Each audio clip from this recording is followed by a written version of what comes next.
Hello, everyone. Thanks for listening to Wake Up, Look Up, a podcast where we connect events happening in real time to the gospel of Jesus Christ.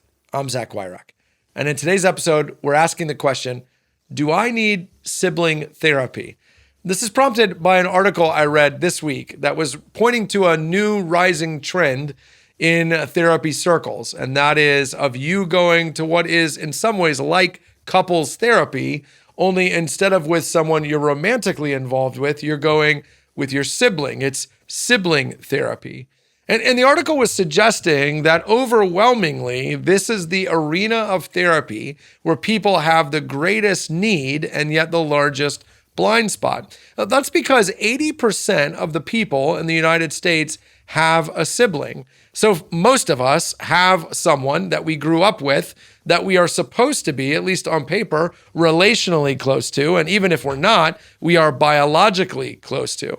Scientists will tell us that, behavior scientists will tell us that the siblings are kind of like a laboratory of learning for relationships, meaning they're the people we first learn to navigate conflict with or using our imagination, confiding in, being empathetic towards. In other words, we're learning healthy or unhealthy patterns oftentimes from our siblings. Now, this is interesting because most of us who have been to therapy, and I'm definitely including myself in that number, know that when you go to therapy, the relationship you should expect to talk about is that with your parents.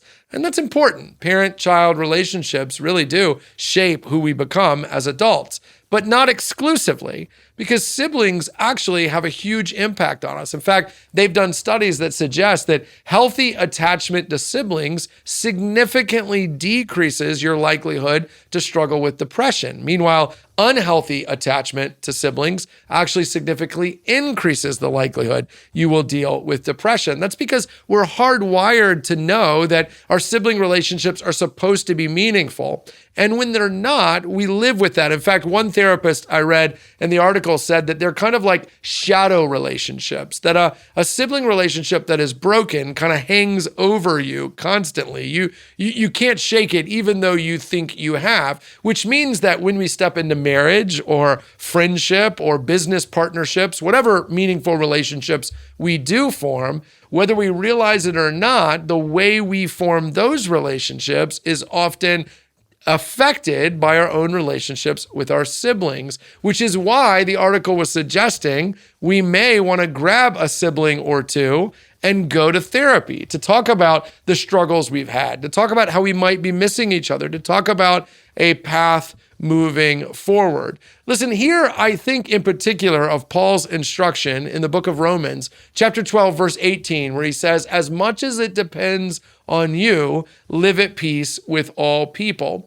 It's interesting to me that oftentimes people legitimize behavior within their families they would never legitimize outside of their families. So sin goes unconfessed, trauma goes unaddressed, because hey, that's family, and family is messy. You're right, it's messy. And that messy is with you more than you think. And as a follower of Jesus, you can't just disconnect and throw that messiness away. You may never actually have a meaningful relationship with your sibling, but that doesn't mean you shouldn't clear the air. That doesn't mean you shouldn't have a reset where you own what you need to own or hear confessed and then give forgiveness towards what you need to give forgiveness towards. And therapy can be a helpful tool in that. If nothing else, a cup of coffee can get you a pretty long way as you sit with your sibling and actually look them in the eye and talk about things, but you might need help in doing that. And so in some ways, this podcast is just designed to help get you unstuck.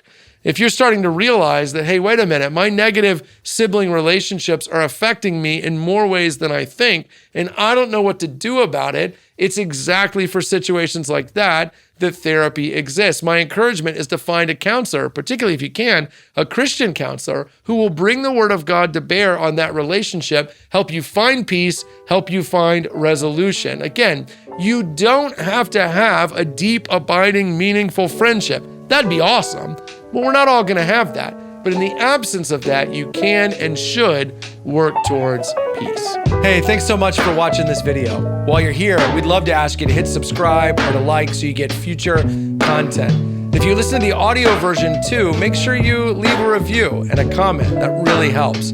Consider sharing it on social media and helping us get the word out. And hey, while you're here, check out all the other content that Christ Community Chapel is putting out, including the videos that are around me right now.